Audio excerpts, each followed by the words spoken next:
আমরা আমাদের জীবন দিব, আমরা একজন না, শত শত নয়, হাজার হাজার লক্ষ লক্ষ যুবক জীবন দিব, কিন্তু বাংলাদেশকে এভাবে আর চলতে দেওয়া যায় না। এভাবে রক্তের বন্যার উপর দিয়ে বাংলাদেশ চলতে পারে না। আলহামদুলিল্লাহ, আল্লাহর একান্ত মেহেরবানি, আমাদের শাহাদাতের পথ মারিয়ে আজকে বাংলাদেশ একটি ফ্যাসিবাদ মুক্ত বাংলাদেশ এবং হত্যা, গুম, খুন মুক্ত একটি বাংলাদেশের দিকে অগ্রসর হচ্ছে। আমরা আশা করব অদূর ভবিষ্যতে আর কেউ এই বাংলাদেশ হাসিনার মতো হয়ে ওঠার চেষ্টা করবেন না। হাসিনার মতো খুনির মানসিকতা কেউ পোষণ করবেন না।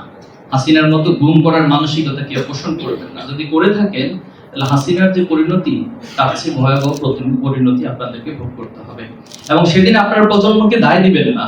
যদি আপনারা সেই একই মানসিকতা লালন করে বাংলাদেশকে পরিচালনা করার চিন্তা করেন, তাহলে এটা আপনাদের সবচেয়ে বড় ভুল হবে, সবচেয়ে বড় বুমেরাং সিদ্ধান্ত হবে। আমি আশা করব একটি সাংস্কৃতিক পরিবর্তনের মধ্য দিয়ে, একটি রাজনৈতিক ধারার পরিবর্তনের মধ্য দিয়ে এই প্রজন্ম যে প্রত্যাশা করে, যেমন বাংলাদেশ দেখতে চায়, যেমন রাজনীতি দেখতে চায়, আগামী দিনে যারাই রাজনীতি করবেন তাদেরকে প্রজন্মের এই চিন্তার সাথে, প্রজন্মের আকাঙ্ক্ষার সাথে বোঝাপড়া করেই রাজনীতি করতে হবে ইনশাআল্লাহ। জুলাই এবং আগস্টকে কেন্দ্র করে ট্রাইব্যুনাল গঠন হয়েছে।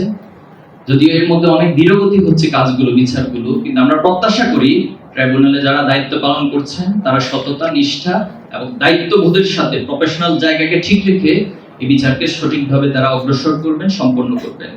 পাশাপাশি যেহেতু 28 অক্টোবরের মধ্য দিয়ে বাংলাদেশে ফ্যাসিবাদের বীজ বপন হয়েছিল, পাটাতন তৈরি হয়েছিল, এবং এই হত্যাকাণ্ডের মধ্য দিয়ে পরবর্তীতে প্রত্যেকটি হত্যাকাণ্ড সংঘটিত হয়েছিল।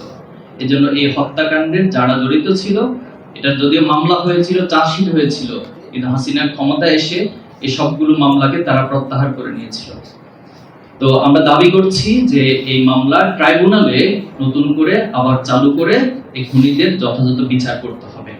2 নম্বর যে দাবি আমরা করতে চাই, যেহেতু এর মধ্য দিয়ে বাংলাদেশের ফ্যাসিবাদের পাটাতন তৈরি হয়েছে, এজন্য এই হত্যাকাণ্ডে যারা যারা এখানে নিহত হয়েছেন, শহীদ হয়েছেন, আমাদের ইসলামী ছাত্র শিবিরের 6 জন ভাই সহ টোটাল 18 জন, সারা দেশে 18 জন ভাইকে হত্যা করা হয়েছে। এই 18 জন ভাইকে তার পরিবার, যদিও তাদের পরিবার কোনো প্রত্যাশা, দাবি আমাদের কাছে নেই, সরকারের কাছে কোনো দাবি নেই, কিন্তু ইসলামী ছাত্র শিবিরের জায়গা থেকে আমরা দাবি করছি তাদেরকে ক্ষতিপূরণ দেওয়া এবং শহীদ হিসেবে রাষ্ট্রীয়ভাবে স্বীকৃতি দিতে হবে।